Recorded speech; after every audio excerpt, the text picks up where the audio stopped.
Last week, 4 major pharmaceutical companies shaping the future of obesity medicine shared their earnings reports. 2 of them currently dominate the market, Eli Lilly and Novo Nordisk. The other 2 are still trying to become major players, Pfizer and Amgen. Now their earnings calls cover more than just profits. They are about access, affordability, innovation, and who gets treated. Over the next 4 days, we're going to dive deep into what each company reported, what executives actually said, and what it means for people trying to treat the disease of obesity. Today's part 1. So we start, of course, with Eli Lilly. Last week, Lilly told investors it made over $19 billion in 3 months, mostly from diabetes and obesity medicines. Meanwhile, millions of Americans still struggle to get these prescriptions approved, covered, and paid for. Some are fighting insurance denials, some are rationing doses, some are paying thousands of dollars out of pocket. Yes, I said it, there are still people paying thousands of dollars out of pocket. So what do these numbers actually mean for people trying to stay healthy? Are these drugs becoming more accessible or simply more profitable?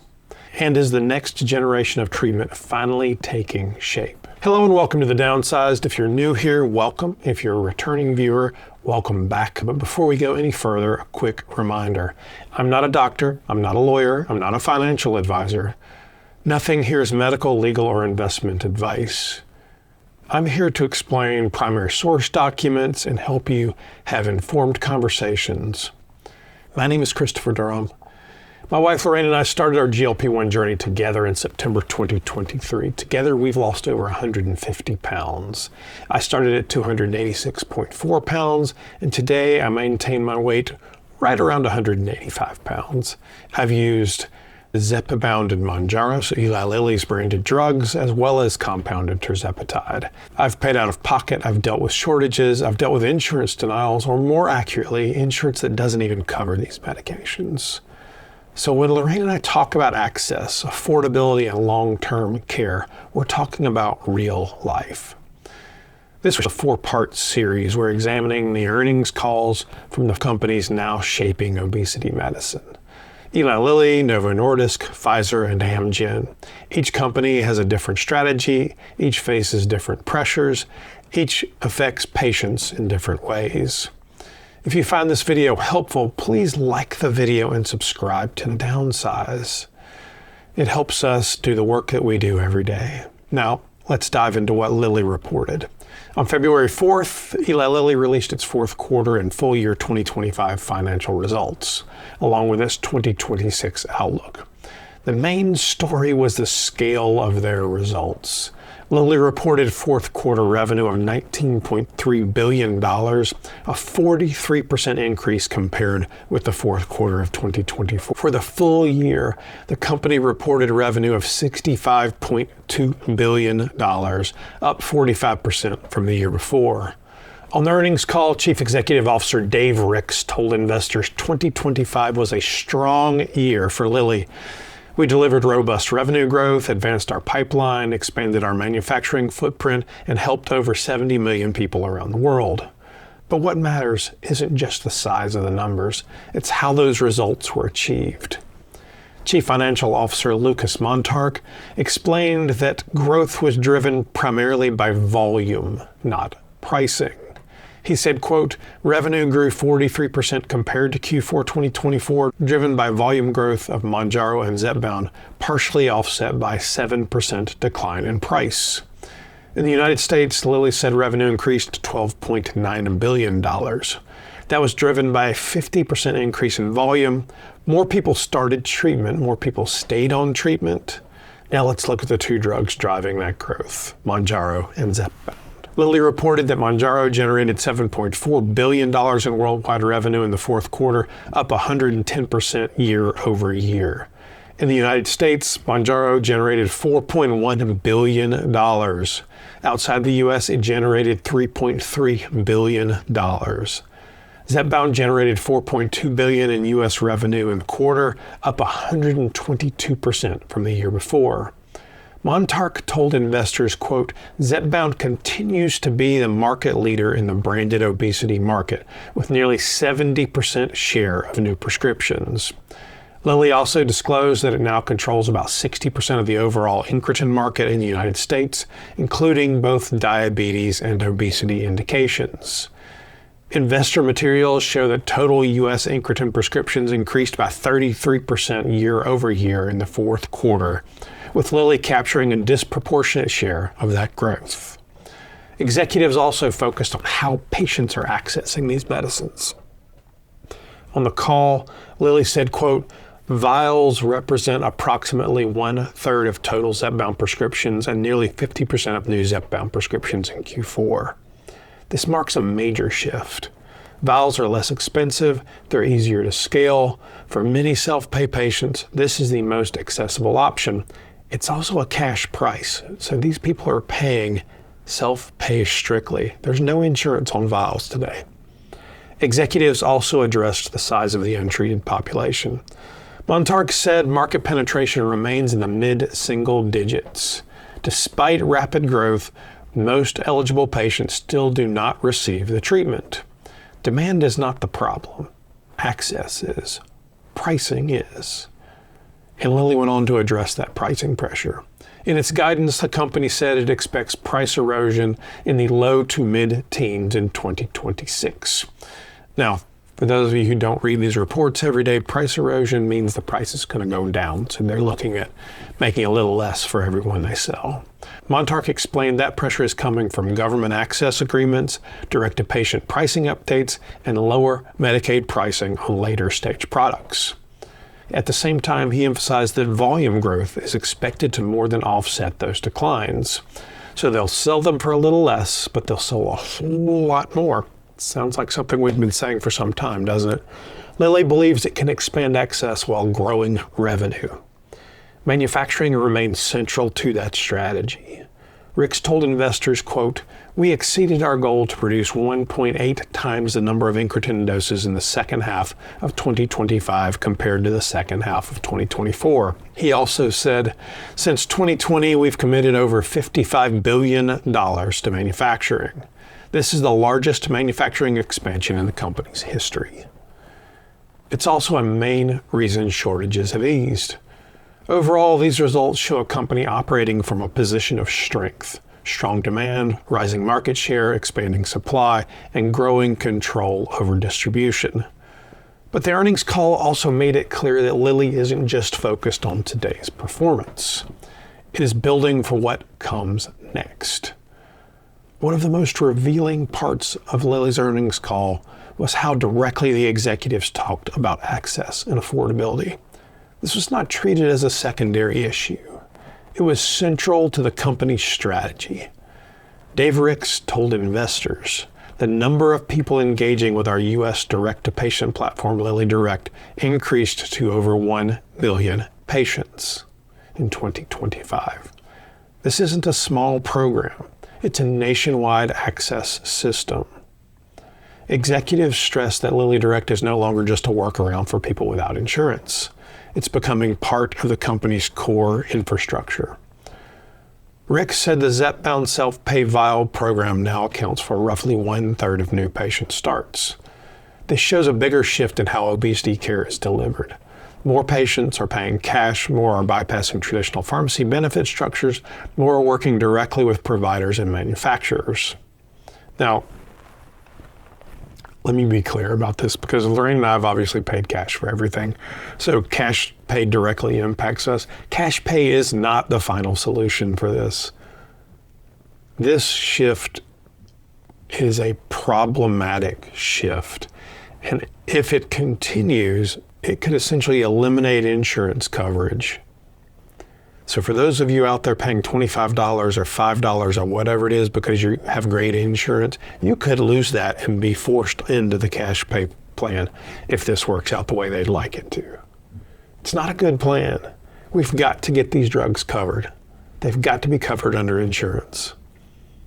On the call, Lilly executives acknowledged that there is no historical precedent for millions of patients paying out of pocket for prescription drugs that deliver substantial long-term health benefits. Rather than forcing this market into rebate-driven insurance models, Lilly is adapting to consumer behavior. Honestly, it's trying to shape consumer behavior.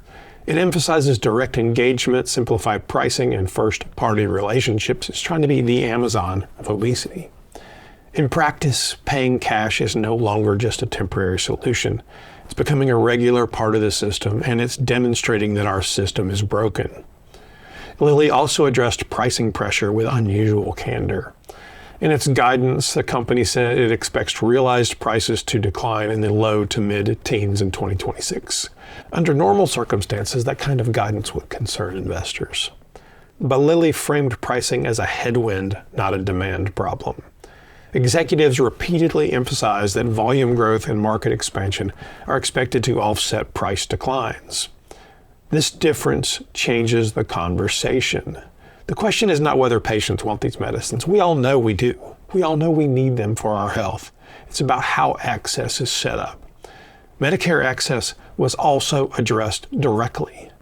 Executives compare the upcoming CMS obesity test pilot program that the White House has been touting to the insulin savings model that capped monthly insulin costs. They emphasize predictable out-of-pocket expenses, increased uptake among seniors, and potential long-term savings.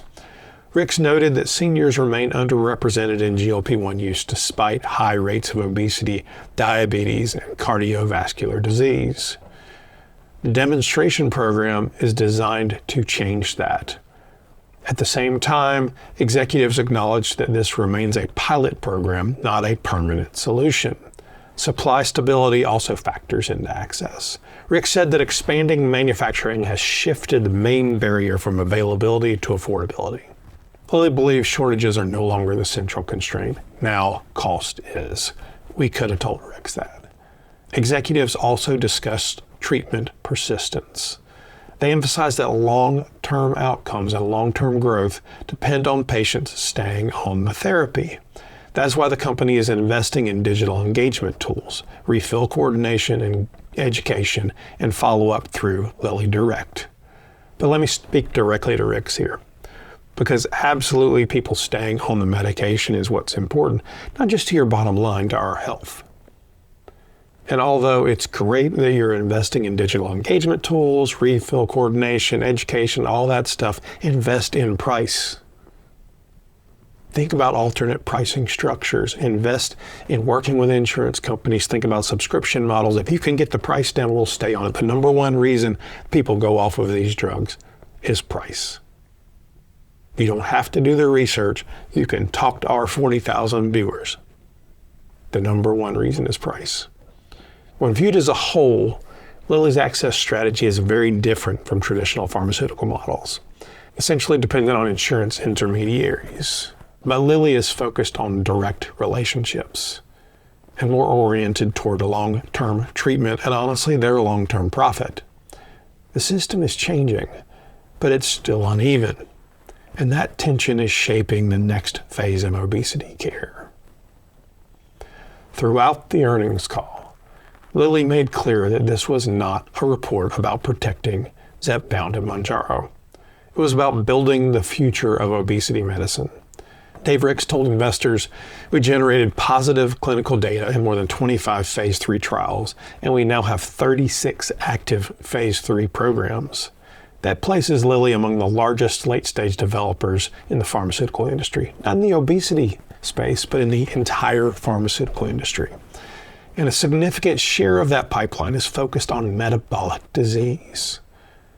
Altogether, this shows a clear effort to build a layered treatment system instead of relying on just one product, to build a portfolio of treatments, of drugs, to treat everyone at every stage and every need. And honestly, I think at many price points. Let's start with Orforglipron. At the front end of that system is the upcoming oral Orforglipron. This is Lilly's once-daily oral GLP-1 therapy designed to deliver incretin activity without injections.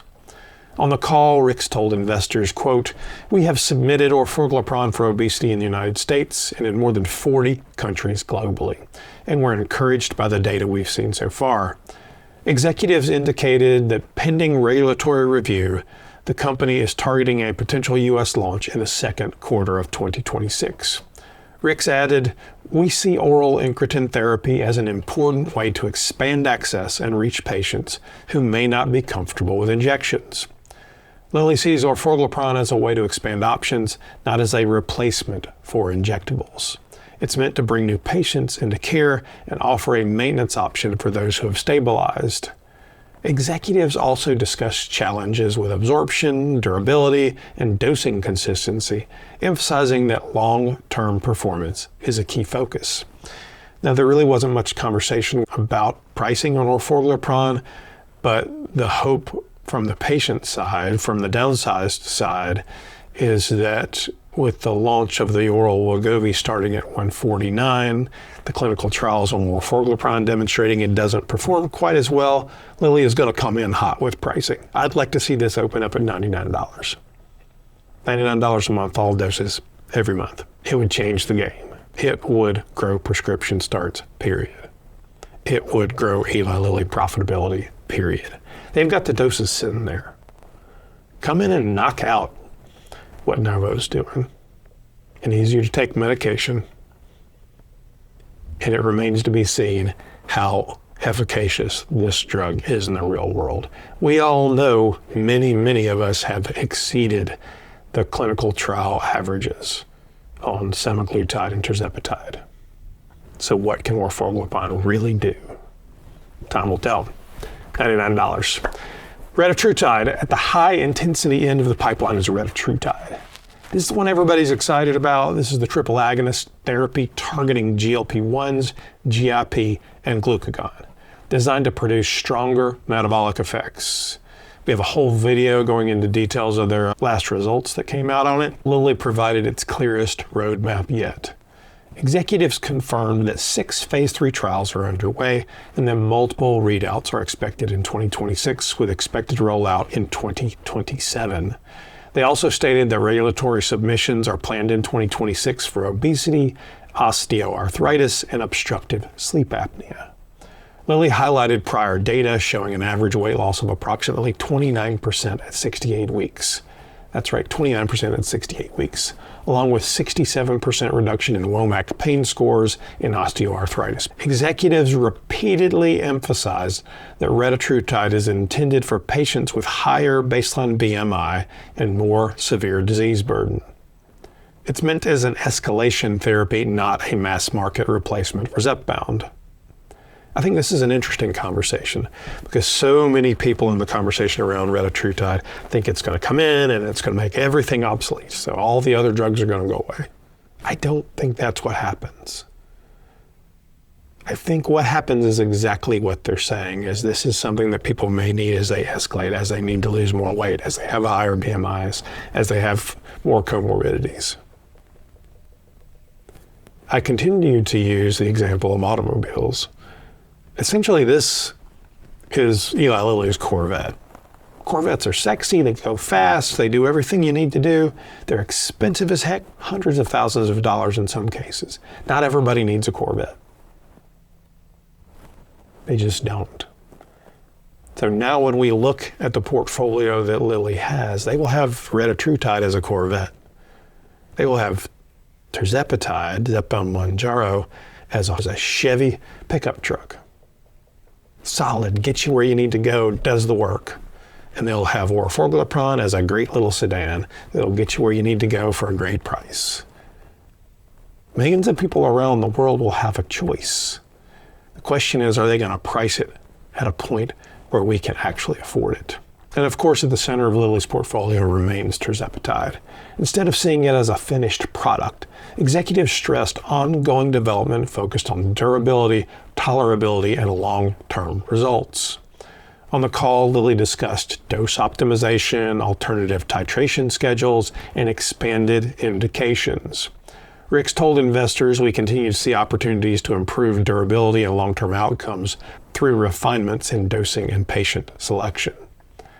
One notable disclosure was confirmation that a dedicated clinical trial in people with type 1 diabetes is now underway. There's a lot of you that I know that are excited by this. Executives also emphasized work on side effect management and persistence, including slower escalation protocols and alternative maintenance strategies. Not much detail here, but yes, they were talking about, hey, should we titrate up slower? It's what you and I know. We talk about every day, and they were talking about maintenance. It's exciting, so there's work being done. Stay tuned. These efforts focus on helping patients remain stable for years, not just during the first phase of weight loss. Lilly also addressed delivery systems. Executives confirmed that the Zepbound KwikPen has been approved and will launch in the United States in the coming weeks.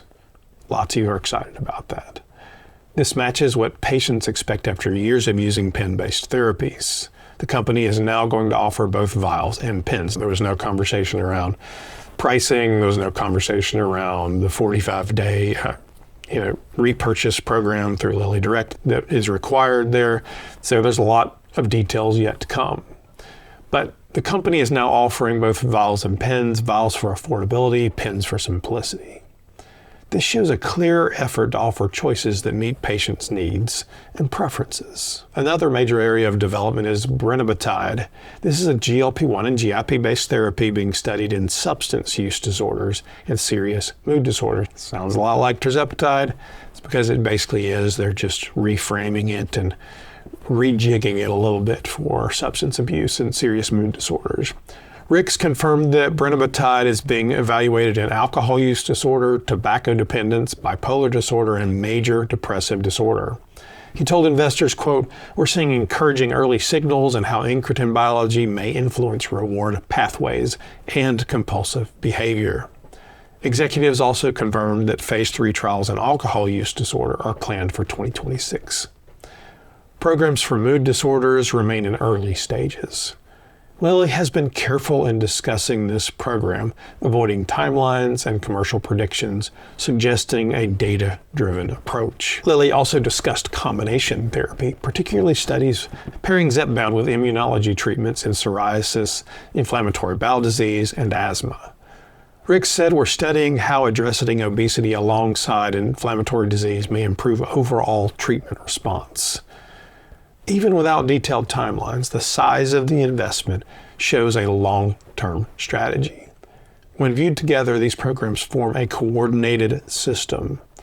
Oral entry and maintenance through Orforglipron, injectable first-line therapy through Tirzepatide, escalation through Retatrutide, neurobehavioral expansion through Retatrutide, combination therapy for complex diseases, multiple device formats, digital adherence infrastructure. This isn't just a single drug strategy. It's a treatment plan. It's a portfolio of massively valuable IP designed for lifelong profit and lifelong care. It shows Lilly's effort to shape not just individual products, but the entire range of obesity treatment. When you look at everything Eli Lilly shared last week, a clear picture emerges. Demand is strong. Manufacturing is expanding. The pipeline is deep, and the way patients access care is changing. The numbers reflect that. More than $19 billion in a single quarter, more than $65 billion for the year, nearly 70% of new branded obesity prescriptions, about 60% of the incretin market. But those numbers aren't just financial milestones.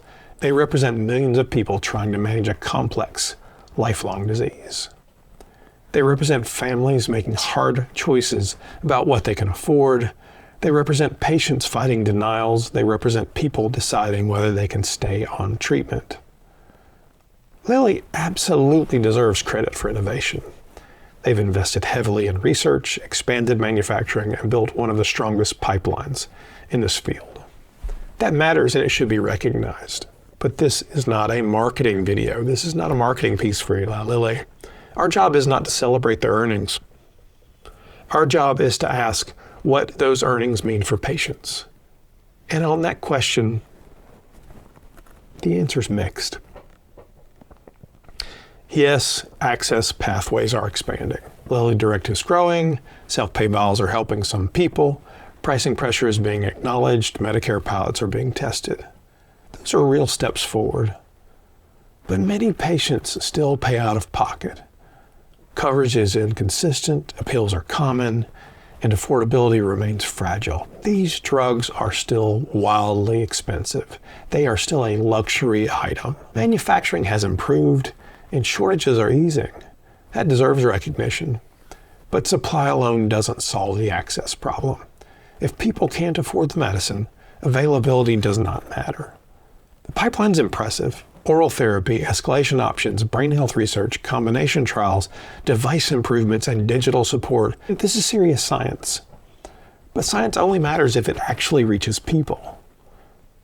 Before we close, I want to speak as a patient, not just as someone reporting on earnings calls. These medications changed my life. I'm healthier today because they exist. I am grateful for that. But Lorraine and I have also paid out of pocket. We've dealt with facing insurance that simply does not cover these medications, and we've worried about staying on treatment, about whether we could afford these, about whether we could find these. So I understand the sides of this. That's why I believe Lilly is at a crossroads. They do not have to choose between being the biggest company in obesity medicine and being a hero for patients. They are generating enormous profits in this category. Obscene profits in this category. Billions each year and millions every day. Success creates options. Those profits can go towards better pricing, simpler accessibility, lower out-of-pocket costs, and building lifelong relationships with patients who trust the brand. Or they can continue to spend on Super Bowl commercials, legal battles, and lobbying. Their profits can be hoarded. They can be used to defend the status quo. And if that happens, Lilly risks confirming every negative stereotype people have about big, evil pharma. It's in a rare position. They're ahead in science. They're ahead in manufacturing. They're ahead in market share. They're ahead in infrastructure. And they are wildly profitable. Very few companies ever get this opportunity. Very few companies ever get this far ahead in a category that matters so much. That creates a chance to lead in a new way. They can show that long-term success doesn't have to come at the expense of patients. They can show it's possible to be profitable and principled. They can show you how to build a business by lowering barriers, not by raising them. If Lilly chooses that path, they won't just lead this market, they'll define it. Now, I'll immediately get all sorts of comments about I'm delusional, they're not going to do it. And you know what? They're probably not.